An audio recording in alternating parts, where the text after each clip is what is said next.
하나님 아버지, 주님의 선하신 손길 가운데 이 아침을 맞습니다. 오늘 하루도 우리 성령님의 인도하심 가운데 우리를 이끄사 하나님의 뜻이 머무시는 곳에 우리의 걸음이 인도되게 하옵소서. 하나님과 함께 걷게 하여 주시되 그곳에서 주님의 선하신 뜻이 이루어지게 하여 주시고 주의 말씀이 우리의 삶 속에 녹아 흐르는 것을 목격할 수 있게 하옵소서. 이 아침에도 삶과 그러하기 위해서 주의 말씀에 귀 기울입니다. 주의 말씀을 듣고자 하오니 하나님 말씀하옵소서 부탁드리오며 예수님 이름으로 기도합니다. 아멘. 네, 오늘은 누가복음 6장부터 9장까지의 말씀을 함께 읽도록 합니다. 바울이 로마에서 재판받는 기간 동안 하나님의 일이 가만히 멈춘 게 아니라 그런 가운데도 하나님의 역사가 이루어져서 바울이 아, 바울 서신을 썼고 뿐만 아니라 바울의 일행인 누가와 마가 또한 하나님의 성경을 써서 하나님의 일을 멈추지 않고 합력하여 선을 이루신 게 있습니다. 그런 가운데서 누가복음입니다.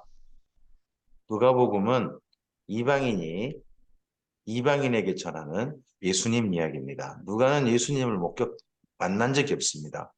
그가 전해드린 예수님 이야기입니다. 하지만 그가 전해드린 예수님 이야기를 실제 가서 우리와 좀 달리 현장을 답사했고 그 당시 아직 살아 있었던 예수님을 만난 사람들, 증인들을 실제 만나본 사람입니다. 그리고 여기 로마에서 또 한 명의 증인을 만난 겁니다. 그가 마가입니다. 마가를 만났고 그리고 마가를 통해서 베드로 이야기를 들었습니다. 그래서 누가복음을 읽다 보면 마가복음을 참고한 흔적들이 많이 보입니다. 음, 그러한 증인들의 이야기를 통해 가지고 누가에게 한 가지가 확신이 된 것 같습니다. 예수님 이야기는 우리 중에 이루어진 사실이다 하는 겁니다. 그러한 마음을 가지고 쓴 누가복음의 오늘 7장입니다. 누가복음 7장입니다. 예수께서 모든 말씀을 백성에게 들려주시기를 마치신 후에 가버나움으로 들어가시니라. 어떤 백부장의 사랑하는 종이 병들어 죽게 되었더니 예수의 소문을 듣고 유대인의 장로 몇 사람을 예수께 보내어 오셔서 그 종을 구해 주시기를 청한지라. 백부장이라는 사람은 유대인이 아닙니다. 이방인입니다. 이방인인데 예수님 소문을 듣고 예수님께 도움을 청하는 겁니다. 이에 그들이 예수께 나와 간절히 구하여 이르되 이 일을 하시는 것이 이 사람에게 합당하니이다. 그가 우리 민족을 사랑하고 또한 우리를 위하여 회당을 지었나이다 하니 예수께서 함께 가실새 이에 그 집이 멀지 아니하여 백부장이 벗들을 보내어 이르되 주여 수고하시지 마옵소서 내 집에 들어오심을 나는 감당하지 못하겠나이다 합니다.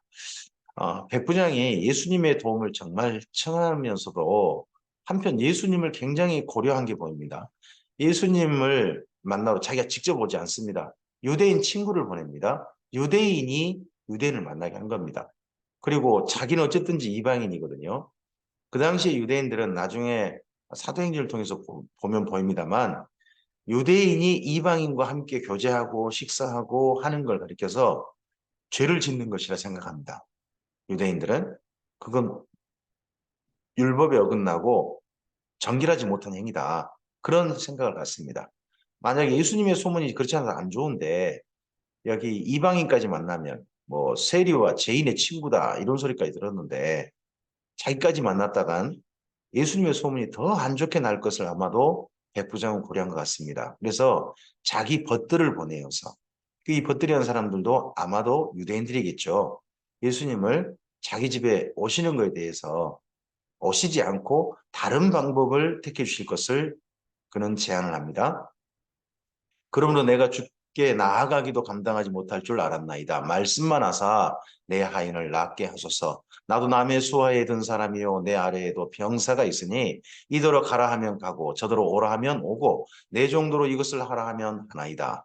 예수께서 들으시고 그를 놀랍게 여겨 돌이키사 따르는 무리에게 이르시되 내가 너희에게 이르노니 이스라엘 중에서도 이만한 믿음을 만나보지 못하였노라 하시더라. 보내었던 사람들이 집으로 돌아가 보매 종이 이미 나아 있었더라. 우리가 믿음이라는 삶을 가진다는 거, 예수님께서 이 백부장의 믿음을 정말 칭찬했는데, 백부장의 믿음은 자기 종을 정말 이해하는 믿음이 있습니다. 사랑하는 믿음이 있습니다. 거기 하나 더 있다면 예수님을 정말 고려한 믿음이 있습니다. 배려한 믿음이 있습니다. 믿음은 나의 입장만 생각하지 않습니다. 하나님 안에서 상대편도 충분히 고려하고 그가 믿음 안에서 아름다운 행동을 해주기를 바라는, 고려하면서 배려하면서 행동하길 바라는 그런 마음도 있다는 거. 이런 백부장을 통해서 우리가 좀 보았으면 좋겠습니다. 더더구나 자기 입장에서 하나 더 하죠. 그게 뭡니까? 군인으로서 명령만 해도 충분히 일이 되지 않느냐. 그렇다면 예수님께서 나에게 자기 종을 위해서 명령만 하셔도 일이 이루어지지 않겠느냐 하는 그러한 믿음이 보입니다. 우리가 이런 백부장의 믿음을 칭찬하신 예수님의 말씀을 눈여겨보고 이러한 믿음이 오늘 우리의 삶을 통해서 이왕이면 나타났으면 좋겠습니다. 그 후에 예수께서 나인이라는 성으로 가실새 제자와 많은 무리가 동행하더니 성문에 가까이 이르실 때에 사람들이 한 죽은 자를 메고 나오니 이는 한 어머니의 독자요 그의 어머니는 과부라. 그 성에 많은 사람들도 그와 함께 나오거늘 예수께서 과부를 보시고 불쌍히 여기사 울지 말라 하셨습니다. 그 당시 여인들이 남편이 없으면 사실 삶이 사회적인 어떤 활동이 정말 어려운 그런 시대입니다. 과부예요. 근데 과부가 자기 남편으로부터 유일하게 물려받은 게 자기 아들 같습니다. 그것도 아들 한 명이에요. 독자예요. 그러면 자기 남편과 사별하고 난 다음이라든지 그러고 나서 이 아들 한 명만 바라보고 살았을 거 아니겠습니까? 아들은 이 여인의 삶의 전부였을 겁니다. 자기 인생이었을 거예요. 근데 아들을 잃어버린 겁니다. 아들을 잃어버린 그 어머니 너무나도 안타까워서 이 성에 사는 사람들도 많이 그 여인들과 함께할 정도로 여인의 안타까움이 함께하고 있습니다. 근데 예수님께서요, 그 여인의 믿음을 본 것도 아닙니다. 뭐 믿었단 말이 없어요. 다만 불쌍히 여기셨습니다. 불쌍히 여기셔서 울지 말라 하셨습니다. 가까이 가서 그 관에 손을 대시니 맨 자들이 서는지라. 이 광경 정말 참 예수님이 우리 실제로 보았다면 정말 눈앞에 눈물이 왈칵할 그런 광경 같습니다. 성에서 그 관을 붙들고 울고 나오는 여인이 있습니다. 그 뒤로 그 여인이 너무 안타까워서 따라 나오는 나인성 사람들이 있습니다. 근데 그 관의 행렬을 예수님께서 관에 손을 대시면서 멈추게 하십니다. 그림 같죠? 이게 누가의 표현입니다. 예수께서 이르시되 청년아 내가 내게 말하노니 일어나라 하심에 죽었던 자가 일어나 앉고 말도 하거늘 예수께서 그를 어머니에게 주시니 모든 사람이 두려워하며 하나님께 영광을 돌려 이르되 큰 선지자가 우리 가운데 일어나셨다 하고 또 하나님께서 자기 백성을 돌보셨다 하더라. 이 여인의 그 슬픔, 자기 인생을 잃어버린 같은 그 아픔을 돌보셨다. 그 서울 사람들도 그 여인의 그 아픔에 정말 아이가 살아난 것, 청년이 살아난 것이 얼마나 큰 기쁨이었는지 이것을 이야기합니다. 오늘 우리의 삶 속에서 믿음이란 게 뭡니까? 예수님을 따라간다는 게 뭡니까? 이 땅에 있는 아파하는 사람들, 고통스러운 사람들의 그 아픔을 공감하고 그들을 불쌍히 여기고 그들과 함께하고 그 아픔을 덜어주는 겁니다. 그들의 고통을 조금이나마 덜어줄 수 있다면 덜어주는 것이 바로 예수님을 따라가는 것입니다. 주의 백성을 돌보시는 예수님. 그렇다면 우리도 예수님의 사람이 되어져서 우리 사랑하는 사람들을 돌볼 수 있는 마음들, 실제 돌볼 수 있는 우리 그런 사람이 된다면 누가복음을 읽는 보람이 있지 않나 싶습니다. 예수께 대한 이 소문이 온 유대와 사방에 두루 퍼지니라. 요한의 제자들이 이 모든 일을 그에게 알리니 요한이 그 제자 중 둘을 불러 주께 보내어 이르되 오실 그이가 당신이 오니까 우리가 다른 일을 기다리오리까 하라 하매 그들이 예수께 나아가 이르되 세례요한이 우리를 보내어 당신께 여쭈어보라고 하기를 오실 그이가 당신 유언이니까 우리가 다른 일을 기다리오리까 하더이다 하니 마침 그때에 예수께서 질병과 고통과 및 악기 들린 자를 많이 고치시며 또 많은 맹인을 보게 하신지라. 예수께서 대답하여 이르시되 너희가 가서 보고 들은 것을 요한에게 알리되 맹인이 보며 못 걷는 사람이 걸으며 나병 환자가 깨끗함을 받으며 기먹은 사람이 들으며 죽은 자가 살아나며 가난한 자에게 복음이 전파된다 하라. 누구든지 나로 말미암아 실족하지 아니하는 자는 복이 있도다 하시니라. 유대인들이 기다린 메시아, 유대인들이 기다린 하나님의 아들, 유대인이 기다린 다윗의 후손은요, 사실 이러한 예수님의 행적과 같은 게 아닙니다. 그들은 로마의 압제, 제국의 압제로부터 벗어나서 다윗 시대와 같은 그런 독립해서 강하게 나라를 이루고 그 나라의 백성이 되는 그런 시대를 그들은 메시아가 옴으로 말미암아 자기들의 이루어지기를 꿈꿨습니다. 그런 가운데서 예수님의 행적이 병든 자를 고치고 가난한 자를 돌보고 하시는 걸로만 갑니다. 그럴 때 이 세례 요한이든 세례 요한의 제자들은 오실 그이가 당신 맞습니까? 당신의 행적이 우리가 기다린 메시아와는 조금 좀 다른 것 같습니다. 하는 그런 이야기를 하는 겁니다. 그러할 때 예수님께서 자신의 모든 행적은 이미 구약 성경에 예언된 행적이다. 그래서 나로 말미암아 실족하지 아니하는 자는 복이 있도다 하십니다. 자, 우리가 성경 말씀을 읽으면서요. 성경 말씀을 따라 살면서 한 가지 분명하게 해야 될 게 있습니다. 우리가 자칫하면요. 하나님의 일들을 내가 원하는 대로 이루어지길 원합니다. 내가 생각한 대로 이루어지길 원합니다. 뜻이 하늘에서 이루어진 것처럼 주의 뜻이 우리 삶을 통해 이루어져야 되는데 하나님의 말씀을 따라 내가 원하는 게 이루어지길 원하는 이기적인 신앙을 자칫하면 가질 수 있습니다. 그게 여기 유대인들과 자칫하면 똑같을 수 있습니다. 예수님의 행적을 보고 보이신 그대로 우리가 믿고 받아들이면 되는 것인데 내가 원하는 대로 자칫하면 받아들이려고 한다 하는 것은 생각해 볼 문제입니다. 요한이 보낸 자가 떠난 후에 예수께서 무리에게 요한에 대하여 말씀하시되 너희가 무엇을 보려고 광야에 나갔더냐? 바람에 흔들리는 갈대냐? 그러면 너희가 무엇을 보려고 나갔더냐? 부드러운 옷을 옷 입는 사람이냐? 보라, 화려한 옷을 입고 사치하게 지내는 자는 왕궁에 있느니라. 요한은 그러지 않았다는 거죠. 그러면 너희가 무엇을 보려고 나갔더냐? 선지자냐? 옳다. 내가 너희에게 이르노니 선지자보다 훌륭한 자니라. 선지자보다 더 낫다라고 예수님께 평가받은 이가 세례 요한입니다. 기록된 바 보라 내가 내 사자를 내 앞에 보내노니 그가 내 앞에서 내 길을 준비하리라 한 것이 이 사람에 대한 말씀이라. 네, 이 말씀은 말라기 3장 1절의 말씀이죠. 내가 너희에게 말하노니 여자가 낳은 자 중에 요한보다 큰 자가 없도다. 그러나 하나님의 나라에서는 극히 작은 자라도 그보다 크니라 하시니 모든 백성과 세리들은 이미 요한의 세례를 받은지라 이 말씀을 듣고 하나님을 의롭다 합니다. 예, 요한을 받아들인 사람은 예수님의 증거에 대해서 정말 하나님은 옳습니다. 하나님께서 요한을 보낸 게 옳은 일이시고 하나님은 정말 의로운 일을 우리에게 해주셨습니다.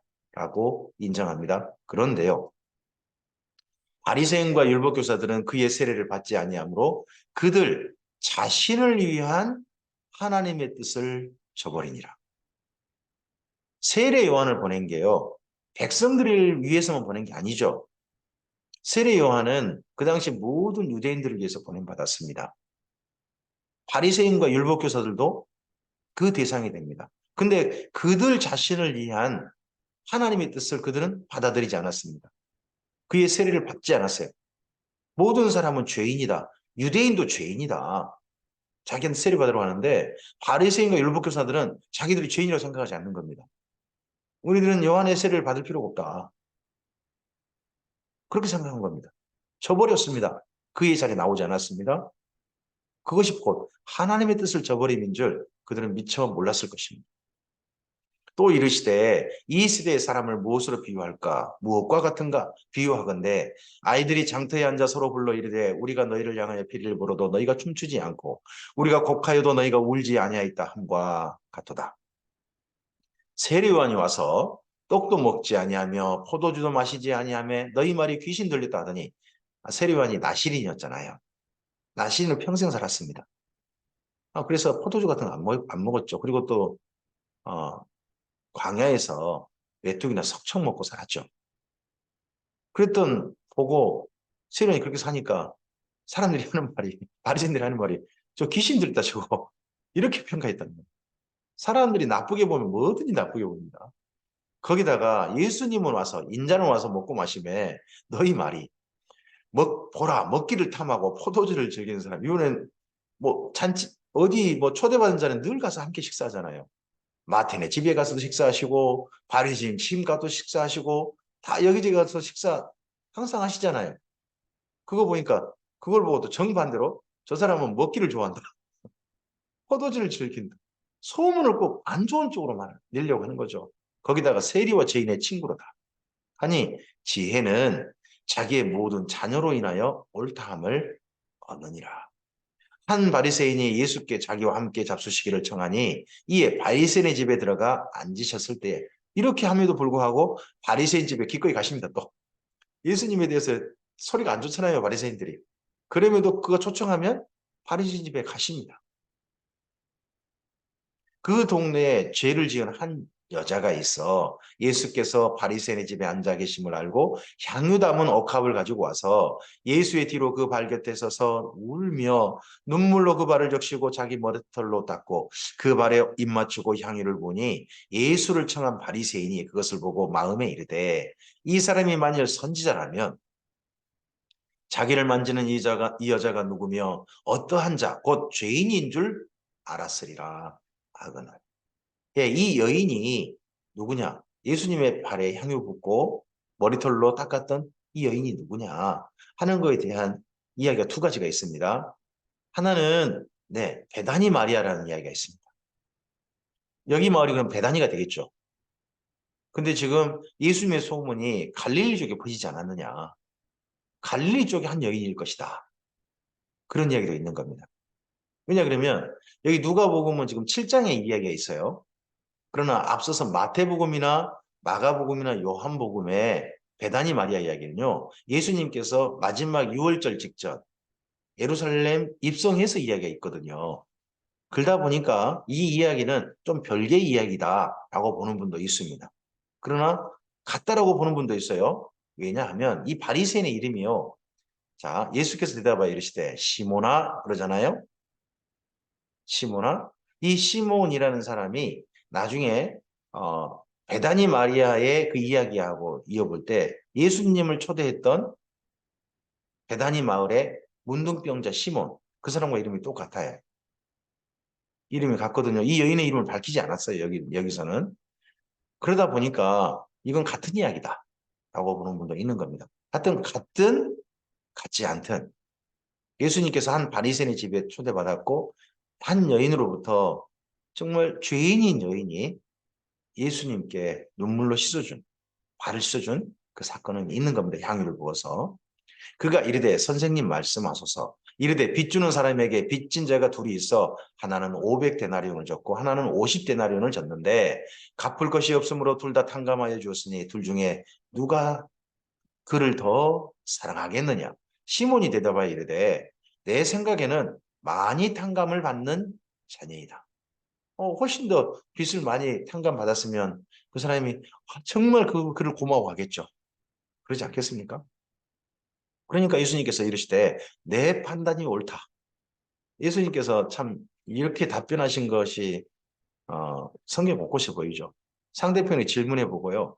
그 질문에 대해서 어쨌든 예수님이 원하는 답변을 하시면 내 말이 옳다. 정말 그러하다. 해주시고 난 다음에 그를 갑자기 조금 좀 마음에 찔리는 이야기를 해가시는 겁니다. 그 여자를 돌아보시며 시몬에게 이르시되 이 여자를 보느냐 내가 내 집에 들어올 때 너는 내게 발 씻을 물도 주지 아니하였으되 이 여자는 눈물로 내 발을 적시고 그 머리털로 닦았다 하십니다. 보통 어떤 사람을 자기 집에 손님으로 청하면요 그 집의 사람은요 바리새인들의 전통이에요. 발 씻을 물, 손 씻을 물 반드시 내놓습니다. 이게 바리새인 전통입니다. 예수님의 제자들이요 제자들이 그 뭐 길거리에서 뭐 먹고 밀리삭을 잘라서 먹고 또 손도 안 씻고 뭐 먹고 하니까 왜 당신의 제자들은 손도 안 씻고 뭐 음식을 먹습니까? 하고 장로의 전통을 안 지킵니까? 하고 따지지 않습니까? 근데 바리새인인데 지금 예수님께 손 씻을 물도 안 준 겁니다. 아마도 그럼 예수님의 그런 행적에 있어서 비꼬는 행동을 한 거겠죠. 이 사람이. 아니면 이럴 수 있습니다. 이 시몬이라는 사람이 대단히 남용 환자라 생각해 보십시오. 그럼 남용 환자인 자기가 비록 바리새인이지만 남용 환자인 자기가 예수님께 물을 내놓으면 자기는 부정한 자잖아요. 부정한 자로서 그런 물을 내놓는 것을 나를 씻거나 하면 그거 바리새인으로서 옳지 않은 행동이 되잖아요. 그래서 그랬을 수도 있습니다. 하지만 예수님이 분명히 이 집에 들어올 때 물 씻음을 안 내놓은 겁니다. 너는 내게 발 씻음을도 주지 아니했을 때 이 여자는 눈물로 내 발을 적시고 그 머리털로 닦았으며 너는 내게 입맞추지 아니하였을 때 그는 내게 들어올 때로부터 내 발에 입맞추기를 그치지 아니하였으며 손님을 맞이하면 유대인들은 손님께 존경하고 정말 화평의 모습으로 화목의 뜻으로 친근의 모습으로 입맞춤하는 것 같죠? 너는 내 머리에 감람류를 붓지 아니하였을 때 그는 향유를 내 발에 부었느니라. 이러므로 내가 내게 말하노니 그의 많은 죄가 사하여졌도다. 이는 그의 사랑함이 많음이니라. 사함을 받은 일이 적은 자는 적게 사랑하느니라. 이에 여자에게 이르시되 내 죄사함을 받았느니라 싶습니다. 그 여인이 죄 많다는 거 누구도 알고 계십니까? 예수님도 알고 계십니다. 근데 그 여인에게 뜻밖의 선포를 하시는 겁니다. 그 바리새인 보는 앞에서 내 죄사함을 사하였느니라. 그것도 장소도 어디입니까? 바리새인의 집입니다. 그러면 그 집에 바리새인 혼자 있겠습니까? 이곳이 만약에요 갈릴리 근처라면 다른 바리새인들도 잔뜩 있었을 것입니다. 어떻게 예수님 행동 흠잡고 뭐 그렇게 해보고 싶어가지고. 근데 그 자리에서 예수님이 뜻밖의 행동을 하시는 겁니다. 내 죄가 사함 받았느니라. 원래 이 말을요 유대 지파 사람이 할 수 없습니다. 예수님은 유대 지파 사람이잖아요. 아론 지파, 레위 지파 사람만 할 수 있는 선포입니다. 세례요한은 레위 지파 사람이에요. 가능해요. 근데 예수님은 유대 지파 사람이거든요. 멜기세덱이 반차를 이어받은 거 유대인이 생각도 하지 않습니다. 다만 메시아, 다윗의 후손, 자기 나라를 로마로도 독립시켜줄 그런 메시아, 여기만 필이 꽂혀 있습니다. 근데 예수님이 뜻밖의 선포를 이렇게 하시는 겁니다. 함께 앉아있던 자들이, 이 사람들이 누구겠습니까? 바리새인들인 겁니다. 대부분 다. 속으로 말하되 이가 누구이기에 죄도 사하는가 하더라. 예수께서 여자에게 이르시되 그러거나 말거나 내 믿음이 너를 구원하였으니 평안히 가라 하시니라.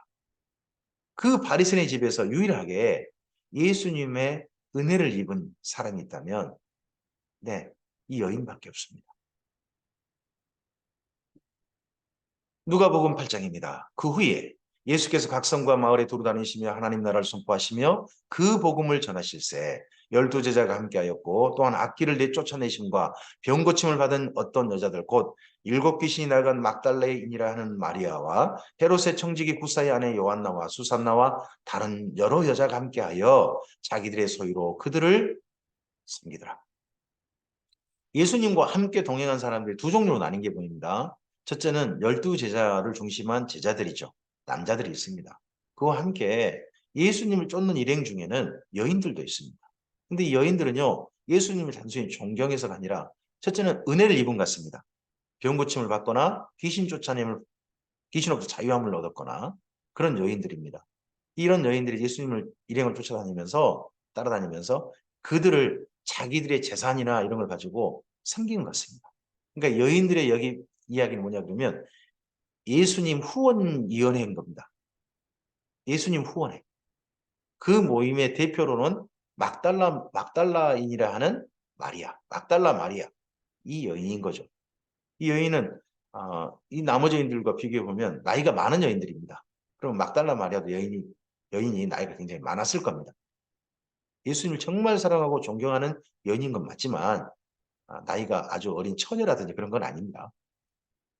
각 동네 사람들이 예수께 나와 큰 무리를 이루니 예수께서 비유로 말씀하시되 씨를 뿌리는 자가 그 씨를 뿌리러 나가서 뿌릴새 더러는 길가에 떨어짐에 밟히며 공중의 새들이 먹어버렸고 더러는 바위에 떨어짐에 싹이 났다가 습기가 없으므로 말랐고 더러는 가시떨기 속에 떨어짐에 가시가 함께 자라서 기운을 막았고 더러는 좋은 땅에 떨어짐에 나서 100배의 결실을 하였느니라.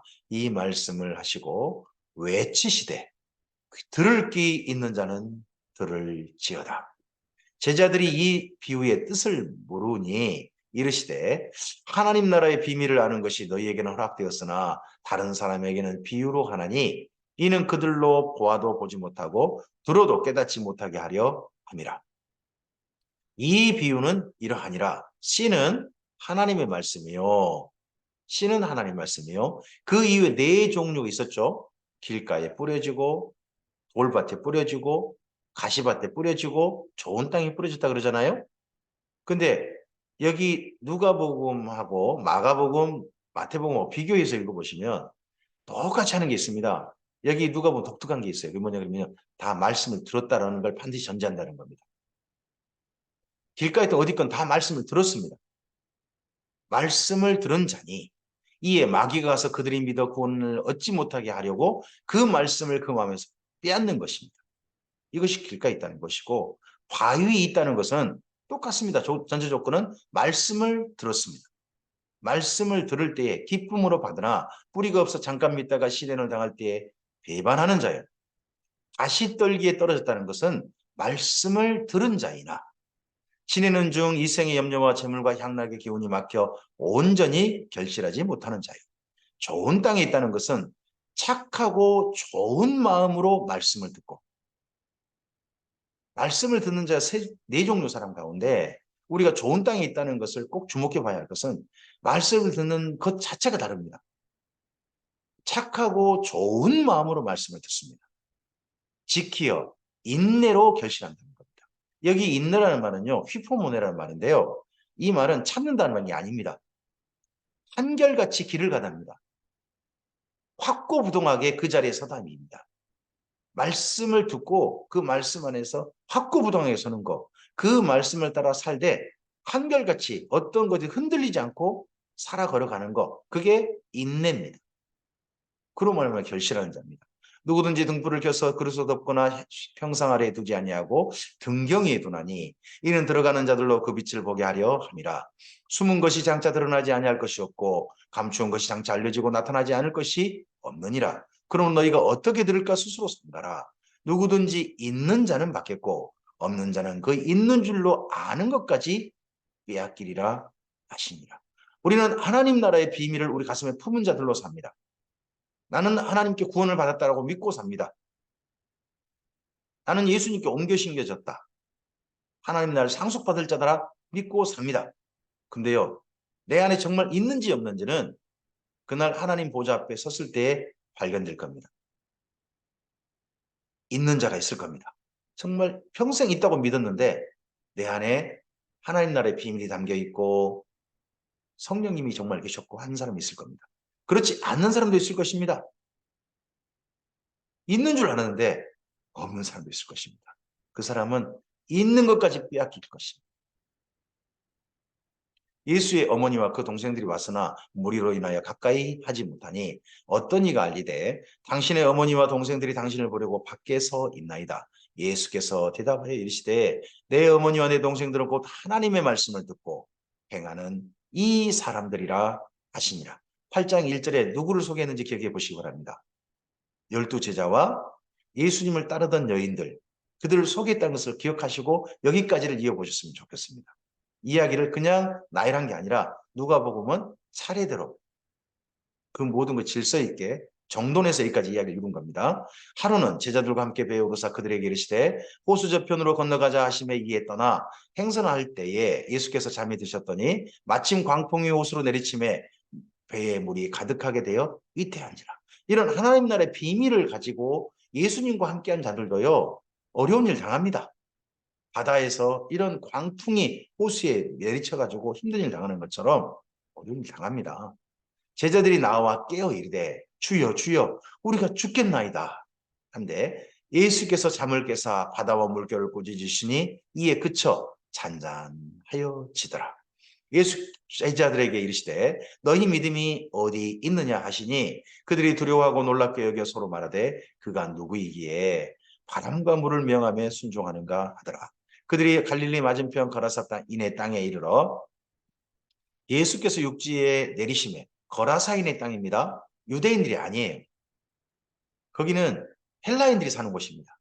돼지떼를 기르고요. 헬라인들이 좋아하는 음식을 사는 곳입니다. 갈릴리라 할지라도 갈릴리 모든 지경이 호수가에 다 유대인만 사는 게 아니었습니다. 그 당시에. 그 도시 사람으로서 귀신 들린 자 하나가 예수를 만나니 어떤 성경은 2명이라고 그러고 여기는 1명이라고 그럽니다. 아마도 예수님을 정말 존경하고 따랐던 나중에 그 2명 중에 1명은 1명이었던 모양이에요. 둘 다 다른 건 아니고.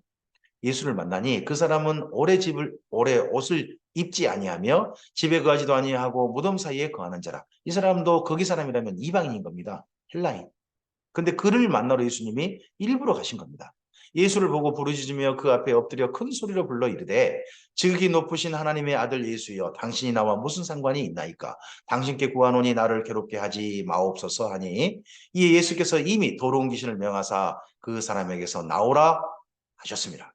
귀신이 가끔 그 사람을 붙잡음으로 그를 쇠사슬과 고랑에 매어 지켰을 때 그 맨 것을 끊고 귀신에 몰려 광야로 나갔더라. 예수께서 내 이름이 무엇이냐 물으신즉 이르되 군대라 하니 이는 많은 귀신이 들렸습니다. 무적행으로 들어가라 하지 마시기를 간구하더니 마침 그곳에 많은 돼지떼가 산에서 먹고 있는지라. 유대인들은 돼지떼를 기르지 않습니다. 돼지를 먹지도 않고요. 그러합니다. 여기 돼지는 헬라인들이 먹는 주식이고요. 헬라인들이 또 돈 버는 수단이기도 합니다. 돼지떼 기꺼이 기르는 겁니다. 귀신들이 그 돼지에게로 들어가게 허락하심을 간구하니 이에 허락하시니 귀신들이 그 사람에게서 나와 돼지에게로 들어가니 그때가 비탈로 내리더라 호수로 들어가 몰사하거늘 이걸 뭐 마가복음에 보면 한 2,000마리 정도 된다고 그러죠. 치던 자들이 그 이루어진 일을 보고 도망하여 성내와 마을에 알리니 사람들이 그 이루어진 일을 보러 나와서 예수께 이르러 귀신 나간 사람이 옷을 입고 정신이 온전하여 예수의 발치에 앉아 있는 것을 보고 두려워하거늘 귀신 들렸던 자가 어떻게 구원받았는지를 본 자들이 그들에게 이르매 그 주변에 있던 또 그 성에 있는 사람들 또는 뭐 예수님의 제자들이 누구에게 말했을까요? 그런 사람들이 말을 자세하게 해줬습니다. 거라사인의 땅 근방 모든 백성이 크게 두려워하여 예수께 떠나시기를 구하더라. 이 귀신 들린 사람이 한 사람이 온전해진 걸 보고 좋아하고 기뻐 예수님을 자기 성내로 영접한 게 아니라 떠나시길 구했습니다. 예수님이 성내로 들어가서 또 어떤 재산적 손해가 있을까 겁난 걸까요? 그냥 떠나기를 구했습니다. 그러자 예수께서 배에 올라 돌아가셨습니다. 그러면 예수님께서 이 거라사인의 땅에 온 이유는요. 오직 그 귀신 들린 자 1명을 만나러 오신 겁니다. 오늘 우리의 삶 속에 예수님은요. 일부러 찾아오신 겁니다. 그러니까 예수님과 우연히 마주친 게 아닙니다. 예수님은 우리를 똑바로 보시고 우리 한 사람을 만나기 위해서 우리 인생 가운데로 찾아오셨습니다. 이 거라사인의 지방에 귀신 들린 자 1명을 만나러 가신 것처럼. 귀신 나간 사람이 함께 있기를 구하였으나 예수께서 그를 보내시며 이르시되 집으로 돌아가 하나님이 내게 어떻게 큰 일을 행하셨는지를 말하라 하시니 그가 가서 예수께서 자기에게 어떻게 큰 일을 행하셨는지를 온 성내에 전파하니라. 예수께서 돌아오셨습니다. 거기에 계시지 못하고 무리가 환영하니 이는 다 기다렸습니다. 무리가 예수님을 기다렸습니다. 기다린 이유가 뭘까요? 기다린 이유가 뭔가 자기들에게 좋은 일을 해주기를 바란 거겠죠. 이에 해당장인 야이로라는 사람이 와서 예수의 발 아래 엎드려 자기 집에 오시기를 간구하니 이는 자기에게 12살 된 외딸이 있어 죽어가미러라. 예수께서 가실 때 무리가 밀려들더라. 이 12해를 혈루증으로 앓는 중에 아무에게도 고침을 받지 못했던 여자가 예수의 뒤로 와서 그의 옷가에 옷을 대니 혈루증이 즉시 그쳤더라. 여기 혈루증이란 피가 그치지 않고 흐르는 병이 아닙니다. 사실은. 여기 본래 말은 성병입니다. 여인이 무슨 연유로 인해 성병에 걸렸는지 모르겠습니다. 성병에 걸려서 여성이 계속해서 예, 여성의 자궁으로부터 뭔가 흔적이 계속 흘러나오는 겁니다. 멈추지 않고. 이런 고통을 12년이나 당한 겁니다. 모르겠습니다. 남편 때문인지. 하여튼 어쨌든 이 여인이 이런 일을 겪었습니다. 예수께서 이르시되 내가 내게 손을 댄 자가 누구냐 하시니 다 아니라 할 때에 베드로가 이르되 주여 무리가 밀려들어 미나이다. 보십시오. 예수님의 몸에 손댄 사람이 한두 명인지 아십니까? 지금 예수님하고 무리가 너무 많아가지고 그렇습니다. 했는데 예수께서 이르시되 내게 손을 댄 자가 있도다. 그냥 손댄 자가 아니라 내게 손댄 자가 있도다. 이는 내게서 능력이 나간 줄 알미로다 하신데 예수님은 아마 이 여인이 자기 몸에 있는 걸 아셨을 거라 저는 봅니다. 다만 이 여인을 만나고자 하신 겁니다. 혈루증 걸렸다가 나은 여인이 그냥 돌아가기를 원치 않으셨습니다. 예수님은 이 여인에게 좀 더 평안하게 돼서 돌아가기를 원하신 겁니다. 여자가 스스로 숨기지 못할 줄을 알고 떨며 나와 엎드려 그 손댄 이유와 곧 나은 것을 모든 사람 앞에서 말하니 뭐 간증하라고 하신 게 아닙니다. 원래는 자 예수께서 이르시되 딸아 내 믿음이 너를 구원하였으니 평안히 가라 하시더라.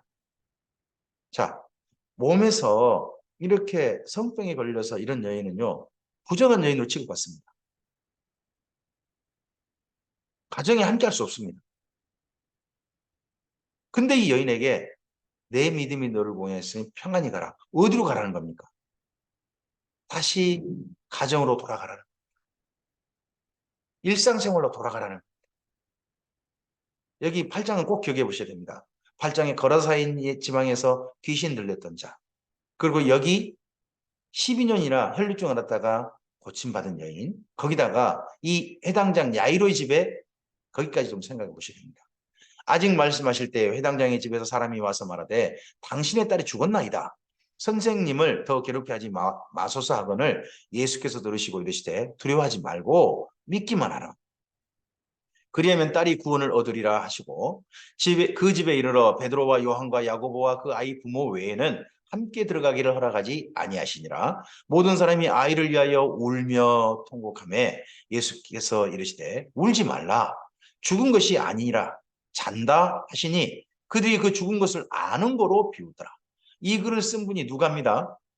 누가도 이 사건을 듣고서 그 아이가 죽었다라고 아마도 확인했던 것 같습니다. 누가는 실제로 아마도 여기 가버나움을 가본 것 같습니다. 답사를 하고 그 당시 사건을 직접 들었던 것 같습니다. 누가는 의사입니다. 의사로서 그 이야기를 들어보고서 아이가 죽었었겠구나 하고 충분히 의사로서 판결 또한 생각을 한 것 같습니다. 그러다 보니까 죽은 것을 아는 거로 비웠더라. 사람마다 죽었다고 생각할 그런 지경인 겁니다. 그 아이가. 예수께서 아이의 손을 잡고 불러 이르시되 아이야 일어나라 하시니 그 영이 돌아와 아이가 곧 일어나거늘 예수께서 먹을 것을 주라 명하시니 그 부모가 놀라는지라. 예수께서 경고하사 이를 아무에게도 말하지 말라 하시니라. 그러시면서 그 아이에게 먹을 것을 주라 하십니다. 생각해 보시기 바랍니다. 거라사 지방에 귀신 들렸던 사람에게 집으로 돌아가라고 합니다. 여인에게 평안히 가라라고 하십니다. 야이로의 집에 아이를 살려주셔서 그 집에 여자아이를 살려주셔가지고 딸을 살려주셔서 그 가족이 함께 먹게 하십니다. 셋 다 어디로 돌려보내십니까? 가정입니다. 예수님께서는 착한 일을 하셨습니다. 그 착한 일이 뭡니까? 예수님으로 말미암아 가정들이 회복되는 겁니다. 가정이 기쁨이 회복되어지고 평안이 회복되어지고 일상이 회복되어진 것을 정말 원하셨습니다. 실제 그렇게 하셨습니다. 우리가 바로 그러한 모습을 기억하시고 오늘 우리를 통해서 사랑하는 사람들의 가정들이 화목해지고 평안해지고 돌봄을 받는 그런 일들도 있었으면 좋겠습니다. 누가복음 9장입니다. 예수께서 12제자를 불러 모으사 모든 귀신을 제어하며 병을 고치는 능력과 권위를 주시고 하나님 나라를 전파하며 앓는 자를 고치게 하려고 내보내시며 이르시되 여행을 위하여 아무것도 가지지 말라. 지팡이나 배낭이나 양식이나 돈이나 두벌 옷을 가지지 말며 어느 집에 들어가든지 거기에 머물다가 거기서 떠나라. 누구든지 너희를 영접하지 아니하거든 그 성에서 떠날 때 너희 발에서 먼지를 떨어버려 그들에게 증거를 삼으라 하시니 제자들이 나가 각 마을에서 두루다니며 곳곳에 복음을 전하며 병을 고치시더라. 분봉왕 헤롯이 이 모든 일을 듣고 심히 당황하니 이는 어떤 사람은 요한이 죽은 자 가운데서 살아났다고 하며 어떤 사람은 엘리야가 나타났다고도 하며 어떤 사람은 옛 선지자 한 사람이 다시 살아났다라고도 함이라. 헤롯이 이르되 요한은 내가 목을 베었거늘 이제 이런 일을 들으니 이 사람은 누군가 하며 그를 보고자 하더라. 나중에 헤롯이 예수님을 실제 만나요. 언제입니까? 예수님이 그 대제사장이 우리가 잡혔을 때 예루살렘에서 예수님이 마지막 십자가 지시기 전에 한번 만납니다. 이것저것 물어보고 하는 사건이 나중에 있게 됩니다. 근데 마치고 이 9장에서 사전에 그 만남 이전에 또 살짝 좀 깔아놓죠. 나중에 만남을 이루어질 걸. 사도들이 돌아와 자기들이 행한 모든 것을 예수께 여쭈니 데리시고 따로 벳세다라 하는 곳으로 떠나가셨으나 우리가 알고 따라왔거늘 예수께서 그들을 영접하사 하나님 나라의 일을 이야기하시며 병 고칠 자들은 고치시더라. 그럼 따라온 무리들 가운데 많은 사람이 왜 따라왔겠느냐? 병을 고침 받고 싶어서 온 거다라는 게 보입니다. 왜 그렇습니까? 이 사람들이 그 당시에 예수님 따라온 사람들이 가난한 사람들일 겁니다. 가난한 사람들은 자기들이 병 고침 받고 싶어도 돈이 없으니까 형편이 안 되니까 그냥 병을 앓는 채로 살았을 겁니다. 그러한 그들을 예수님께서 영접하셨습니다. 전 예수님 그들을 맞이하실 때 불편한 게 아니라 여기 누가복음의 이 표현이 정말 예수님의 마음을 그대로 표현한 거로 생각합니다. 영접하셨다. 영접하셨다. 날이 저물어 가매 12제자가 나와 여짜오되 무리를 보내어 두루 마을과 촌으로 가서 유하며 먹을 것을 먹게 하소서. 우리가 있는 곳 여기는 빈들이니이다. 예수께서 이르시되 너희가 먹을 것을 주라 하시니 여짜오되 우리에게 떡 5개와 물고기 2마리밖에 없으니 이 모든 사람을 위하여 먹을 것을 사지 아니하고서는 할 수 없사옵나이다 하니 실제 제자들이 그 모든 사람을 먹일 만한 돈은 없었던 모양이죠. 먹을 것도 그만큼 작고요. 이는 한 남자가 한 5천 명 됨이라. 남자만 5천 명. 그럼 여자와 아이들은 숫자를 안 세거든요. 그럼 훨씬 더 많았다는 뜻이 됩니다. 제자들에게 이르시되 때를 지어 한 50명씩 앉히라 하시니 제자들에게 말씀하셨습니다. 50명씩 앉혀라. 제자들이 이렇게 하여 다 앉힌 후에 무리를 보내지 않았습니다. 다 앉혔습니다. 예수께서 떡 5개와 물고기 2마리를 가지사 하늘을 우러 축사하시고 떼어 제자들에게 주셨습니다. 무리에게 나누어 주게 하셨습니다. 제자들에게 그 무리들을 다 앉히게 하시고 제자들에게 예수님께 손해 주셔서 나누어 주게 하셨습니다. 먹고 다 배불렀더라. 그 남은 조각을 12바구니에 거두니라. 예수께서 따로 기도하실 때에 제자들이 주께 주와 함께 있더니 물어 이르시되 무리가 나를 누구라고 하느냐? 제자들이 이렇게 죄송합니다. 인자가 이르시되 인자가 많은 고난을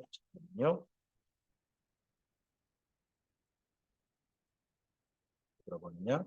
이르시되 인자가 많은 고난을 받고 장로들과 대제사장들과 서기관들에게 버림받아 죽임을 당하고서 3일에 살아나야 하리라 하시고 또 무리에게 이르시되 누구든지 나를 따라오려거든 자기를 부인하고 날마다 제 십자가를 지고 나를 따를 것이니라. 누구든지 제 목숨을 구원하고자 하면 잃을 것이요 누구든지 나를 위하여 제 목숨을 잃으면 구원하리라. 여기 지금 중간에 일부가 좀 빠진 것 같습니다. 이 부분은 여러분이 따로 읽으셨으면 좋겠습니다. 잠깐만요. 19절부터 21절까지가 지금 빠진 것 같습니다. 네, 그 부분은 따로 읽으시기 바랍니다. 사람이 만일 온천하를 잃고도 자기를 잃든지 빼앗기든지 하면 무엇이 유익하리요? 누구든지 나와 내 말을 부끄러워하면 인자도 자기와 아버지와 거룩한 천사들의 영광으로 올 때에 그 사람을 부끄러워하리라. 내가 참으로 너희에게 이르노니 여기 서 있는 사람 중에 죽기 전에 하나님 나라를 볼 자들도 있느니라. 여기 제가 여기 본문 중에 파워포인트에 지금 못한 부분 중에 무리들은 예수님을 엘리야라 하고 선지자 중 한 사람이라 한다고 할 때 예수께서 제자들에게 물으시죠. 너희는 나를 누구라 하느냐? 유명한 신앙 고백, 가이사랴 빌립보의 신앙 고백이 중간에 지금 빠져 있습니다. 꼭 읽어보시기 바랍니다. 이 말씀을 하신 후 8일쯤 되어 예수께서 베드로와 요한과 야고보를 데리고 기도하러 기도하시러 산에 올라가사 기도하실 때에 용모가 변화되고 그 옷이 휘어져 광채가 나더라. 문득 두 사람이 예수와 함께 말하니 이는 모세와 엘리야라. 영광 중에 나타나서 장차 예수께서 예루살렘에서 별세하실 것을 말할세. 이때 예수님께서 변화산에서 엘리야와 모세와 만나셔가지고 무슨 얘기를 하셨느냐 하는 거에 대해서 여기에서는 특별하게 내용을 자세히 말합니다. 그게 뭡니까? 예수께서 장차 예루살렘에서 별세하실 것. 예루살렘에서 십자가에 죽으실 것을 이때 이야기 나누셨다는 겁니다. 근데 이건 마가복음의 내용이 자세히 있지 않아요. 근데 누가복음은 있어요. 그러 봐서는 베드로는 그때 무슨 얘기 하신지 잘 몰랐던 것 같습니다. 하지만 거기 함께 갔던 무리 중에 베드로하고 야고보, 요한이 있거든요. 근데 요한은 그 내용을 알고 있지 않았나 싶습니다. 요한이 아마 전해주었을지 않았을까. 왜냐 그러면 예수님의 어머니 마리아를 누가가 만나거든요. 그래서 좀 더 자세한 이야기를 듣지 않았을까 싶습니다. 베드로와 및 함께 있는 자들이 깊이 졸다가 온전히 깨어나 예수의 영광과 및 함께 선 두 사람을 보더니 두 사람이 떠날 때에 베드로가 예수께 여짜오되 주여 우리가 여기 있는 것이 좋사오니 우리가 초막셋을 짓 때 하나는 주를 위하여 하나는 모세를 위하여 하나는 엘리야를 위하여 하사이다 하되 자기가 하는 말을 자기도 알지 못하더라. 이건 마가복음과 똑같아요. 무슨 말인지 알지 못하고 있다는 겁니다. 이 말할 즈음에 구름이 와서 그들을 덮는지라. 구름 속으로 들어갈 때에 그들이 무서워하더니 구름 속에서 소리가 나서 이르되 이는 나의 아들 곧 택함을 받은 자이니 너희는 그의 말을 들으라 하고 소리가 그침에 오직 예수만 보이더라. 제자들이 잠잠하고 본 것을 무엇이든지 그때는 아무에게도 이르지 아니하니라. 예수님께서 부탁하셨죠. 너희가 본 것을 말하지 말라. 그래서 이 세 명은 그 이후에 아무 말 하지 않았다는 겁니다. 나중에 이튿날 산에서 내려오시니 큰 무리가 맞을세 무리 중에 한 사람이 소리질러 이르되 선생님 청컨대 내 아들을 돌보아 주옵소서. 이는 내 외아들이니이다. 귀신이 그를 잡아 갑자기 부르짖게 하고 경련을 일으켜 거품을 흘리게 하며 몹시 상하게 하고야 겨우 떠나 가나이다. 당신의 제자들에게 내쫓아 주기를 구하였으나 그들이 능히 못하더이다. 예수께서 대답하여 이르시되 믿음이 없고 패역한 세대여 내가 얼마나 너희와 함께 있으며 너희에게 참으리요. 내 아들을 이리로 데리고 오라 하시니 올 때에 귀신이 그를 거꾸로 들이고 심한 경련을 일으키게 하는지라. 예수께서 더러운 귀신을 꾸짖으시고 아이를 낳게 하사 그 아버지에게 도로 주셨습니다. 사람들이 다 하나님의 위엄에 놀라니라. 그들이 다 그 행하시는 모든 일을 놀랍게 여길세 예수께서 제자들에게 이르시되 이 말을 너희 귀에 담아두라. 뭐 너희 귀에 담아두라 그러면 요즘 우리 같으면 이렇게 말할까요? 너의 마음에 담아두라. 인자가 장차 사람들의 손에 넘겨지리라 하시되 이 말을 담가놓으라는 겁니다. 인자가 장차 사람들의 손에 넘겨지리라. 이 말씀을 마음에 담아두라. 그들이 이 말씀을 알지 못하니 이는 그들로 깨닫지 못하게 숨긴 바 되었음이라. 또 그들은 이 말씀을 묻기도 두려워하더라.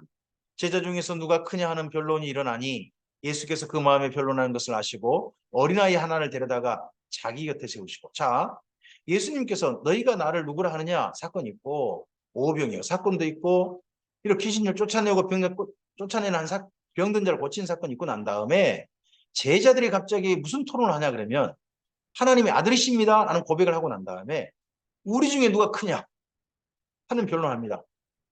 그럼 제자들이 무슨 예수님을 지금 기다린 거냐 그러면 다윗의 후손으로서 로마로부터 독립하는 나라 그런 메시아의 나라를 예수님 통해 이루어질 거 지금 꿈꾸는 겁니다. 그러다 보니까 그런 나라가 되면 우리가 어떤 사람이 좀 더 큰 개국공신이 되냐 우리나라 같으면 국무총리가 누가 되냐 이런 토론을 하고 있다는 겁니다. 지금. 그래서 예수님께서 그런 변론하는 걸 하시고 어린아이 한 명을 데리고 자기 곁에 세우시고 그들에게 이르시되 누구든지 내 이름으로 이런 어린아이 하나를 영접하면 곧 나를 영접하며 또 누구든지 나를 영접하면 곧 나를 보내신 이를 영접함이라. 너희 모든 사람 중에 가장 작은 그가 큰 자니라. 요한이 여짜오되 이 요한은 세례요한 아니죠. 예수님의 제자 중에 요한. 주여 어떤 사람이 주의 이름으로 귀신을 내쫓는 것을 우리가 보고 우리와 함께 따르지 아니하므로 금하였나이다. 예수께서 이르시되 금하지 말라. 너희를 반대하지 않는 자는 죄송합니다. 지금 밖에 비가 오고 번개가 쳐서 소리가 좀 있습니다. 반대하지 않는 자는 너희를 위하는 자니라 하시니라. 예수께서 승천하실 기약이 차감에 예루살렘을 향하여 올라가기로 굳게 결심하시고, 자 여기 9장부터요 예수님의 이담 행적을 보면 예루살렘을 향하여 굳게 결심하고 가십니다. 왜 가십니까? 십자가를 지시러요. 죽으시러 가시는 겁니다. 이 길을 앞서 가십니다. 사자들을 앞서 보내심에 그들이 가서 예수를 위하여 준비하려고 사마리아인의 한 마을에 들어갔더니 예수께서 예루살렘을 향하여 가시기 때문에 그들이 받아들이지 아니하는지라. 제자 야고보와 요한이 이를 보고 이르되 주여 우리가 불을 명하여 하늘로부터 내려 저들을 멸하라 하기를 원하시나이까. 맞추고 뭐 같냐 그러면요, 예전에 엘리야 때 그 엘리야를 거절하는 사람들, 엘리야를 갖다 잡아서 그냥 어떻게 해보려고 하는 그 아모리가 가문 사람들, 아모리 왕의 그 헤롯의 아들, 그의 보낸 신하들을 갖다가 불을 내려서 그냥 죽였지 않습니까? 그런 사건 또 우리를 통해서 일어나게 하길 원하십니까? 이런 사람들 앞에 위험을 보길 원하십니까? 이번 올라가서 이런 메시아가 올라간다 하고 막 보이길 원하십니까? 하는 겁니다. 예수께서 돌아보시며 꾸짖으시고 함께 다른 마을로 가십니다. 예수님은 그런 일을 위해서 오시지 않았다는 거죠. 제자들을 꾸짖으셨습니다. 길 가실 때 어떤 사람이 여짜오되 어디로 가시든지 나는 따르리라. 지금 어디를 향해 가십니까? 예루살렘을 향해 가십니다. 죽으시러요. 예수께서 이르시되 그 사람에겐요 여우도 굴이 있고 공중의 새도 집이 있으되 인자는 머리 둘 곳이 없도다 하시고, 또 다른 사람에게 나를 따르라 하시니, 그 사람은 앞서 말한 사람은 어디인 따르겠으나 하는 사람은 살짝 거절한 뜻 말씀하십니다. 근데 또 다른 사람에게 나를 따르라 하시니 그가 이르되 나로 먼저 가서 내 아버지를 장사하게 허락하옵소서. 그 말은 뭔 말이겠습니까? 내 아버지가 돌아가시고 나면 그때 제가 주님을 따르겠습니다 하는 그런 말인 거죠. 이르시되 죽은 자들로 자기의 죽은 자를 장사하게 하고 너는 가서 하나님의 나라를 전파하라 하시고, 지금 예수님께서 예루살렘을 향해 걸어가시는 그 걸음에서 너도 나와 끝까지 갔으면 좋겠다. 내 아버지가 가는 길 먼저 하지 말고 나와 함께 가는 일 먼저 하자 하고 이 사람에게 말씀하십니다. 또 다른 사람이 이르되 주여 내가 주를 따르겠나이다마는 주를 따르겠습니다마는 나로 먼저 내 가족을 작별하게 허락하소서.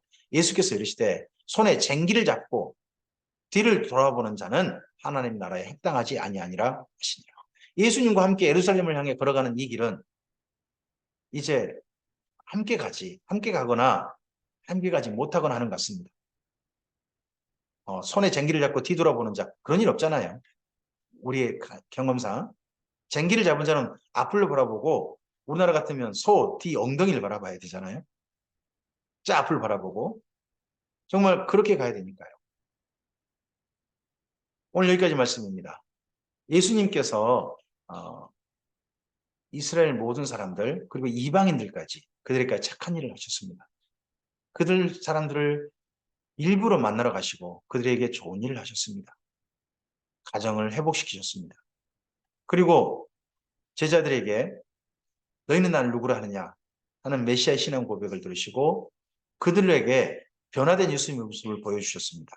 그리고 이제 그들과 함께 예수님의 마지막 행적지인 예루살렘을 향해 가실 것을 결심하시고 올라가십니다. 이 예수님이 함께 가신 그 길에 우리도 함께 가길 바랍니다. 우리 걸음은, 우리 인생은 예수님 이후 두 가지가 되는 것 같습니다. 하나는요, 예수님과 함께 착한 일을 하는 겁니다. 예수님께 보냄받아서 이 땅 가운데서 예수님처럼 착한 일을 하는 겁니다. 그리고 마지막은요, 예수님처럼 우리 인생을 마감하는 겁니다. 예수님께서는 자기 생명을 내어주셔서 많은 사람들을 살리시고 많은 사람들을 구원하시는데 그 생명을 내어놓으셨습니다. 자기 목숨으로 마지막을 섬기신 겁니다. 오늘 이러한 예수님의 모습이 우리의 모범이 되길 바랍니다. 그렇다면 오늘 하루, 우리 하루가 예수님처럼 착한 일을 하는, 우리 사랑하는 사람들을 돌보고 그들과 함께하는 예수님처럼 함께하는 그런 하루로 채워가시길 바랍니다. 그러한 하루를 걸어가는 우리들을 주님께서 동행하실 것입니다. 성령님을 통하여 도우실 것입니다. 하나님의 말씀이 우리 삶을 통해서 이루어지게 하실 것입니다. 뜻이 하늘에서 이루어진 것처럼 우리 삶을 통하여서 이루어지게 하실 것입니다. 주의 선하신 은혜가 함께 하시기를 주님의 이름으로 축복합니다. 감사합니다.